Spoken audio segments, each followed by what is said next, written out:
ಉಪೇಂದ್ರ ಸರ್ದು ರಕ್ತ ಕಣ್ಣೀರ್ ಆಗ್ಬೋದು, ಅನಾಥರ ಆಗ್ಬೋದು, ಎಷ್ಟು ಸಿನಿಮಾಗಳು. ಆದ್ರೆ ಎಲ್ಲಾನು ತುಂಬಾ ಪ್ಯಾಷನೇಟ್ ಆಗೇ ಮಾಡಿದ್ದು. ಯಾಕಂದ್ರೆ ಸಿನಿಮಾ ಅನ್ನೋದು ಅವ್ರಿಗೊಂಥರ ಪ್ಯಾಷನೇಟ್ ಅದು. ಇಲ್ಲಾಂದ್ರೆ ಕುರುಕ್ಷೇತ್ರ ಅಂತ ಸಿನಿಮಾ ಮಾಡ್ತಾ ಇರ್ಲಿಲ್ಲ. ನಾನು ಸುಮಾರು ಸಲ ಕೇಳಿದೆ, ಇಷ್ಟೊಂದು ಖರ್ಚು ಮಾಡ್ತಿದ್ಯಲ್ಲ, ನಿನಗೆ ಗ್ಯಾರಂಟಿ ಇದೆಯಾ ಅಂತ. ಸಿನಿಮಾ ದೊಡ್ಡದು ಅಂತ.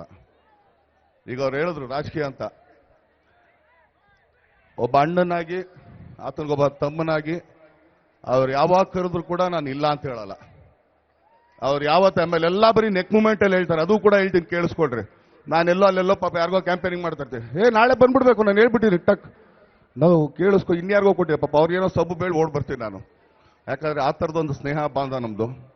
ಹಂಗನ್ಬಿಟ್ಟು 24 ಗಂಟೆ ನಾವೇನು ಫೋನಲ್ಲೂ ಇರಲ್ಲ, ಯಾವತ್ತೋ ಒಂದಿನ. ಈಗ ಇವತ್ತು ನೋಡ್ರಿ ಕರೆಕ್ಟಾಗಿ ಏನಕ್ಕೆ ನಾನು ಮುನಿರತ್ನ ಅವ್ರನ್ನ ಒಂದು ಅಪ್ರಿಷಿಯೇಟ್ ಮಾಡ್ತೀನಿ ಅಂದ್ರೆ, ನೀನ್ ಬೇಗ ಎಲ್ಲ ಬರಬೇಡಪ್ಪ, ಕರೆಕ್ಟ್ 10:30 ನೀನು ಇಲ್ಲಿರಂಗ್ ನೋಡ್ಕೊ ಅಂತ ಅಂದ್ಬಿಟ್ಟು ಕರೆಕ್ಟಾಗಿ 10:30ಗೆ ನಾನು ಕರೆಸ್ಕೊಂಡ್ರು. ಯಾಕಂದ್ರೆ ಆ ಟೈಮಿಂಗ್ ಪಂಚಾಲಿಟಿ ಮುನಿರತ್ನ ಅವ್ರ ಹತ್ರ ಇದೆ. ಅದು ಯಾವುದೇ ಕೆಲಸದಲ್ಲಿ ಆಗ್ಬೋದು. ದರ್ಶನ್ ನನಗೆ 1ನೇ ತಾರೀಕಿಂದ 10ನೇ ತಾರೀಕು ಡೇಟ್ಸ್ ಕೊಡಂದ್ರೆ 11ನೇ ತಾರೀಕು, ಎಷ್ಟೋ ಜನ 15ನೇ ತಾರೀಕು ಕೇಳ್ಕೊಂಡಿದ್ದಾರೆ, ಇಲ್ಲ ಕೆಲಸ ಮುಗ್ದಿಲ್ಲ ಅಂತ. 1ನೇ ತಾರೀಕಿಂದ 10ನೇ ತಾರೀಕು ಕೇಳ್ಕೊಂಡಿದ್ದೀನಿ, ಅಷ್ಟರಲ್ಲಿ ದರ್ಶನ್ ಕೆಲಸ ಮುಗಿಸ್ಬೇಕು ಅಂತ. ಯಾಕಂದ್ರೆ ಅಷ್ಟೊಂದು ಪ್ಯಾಷನೇಟ್ ಇರೋಂಥವ್ರು.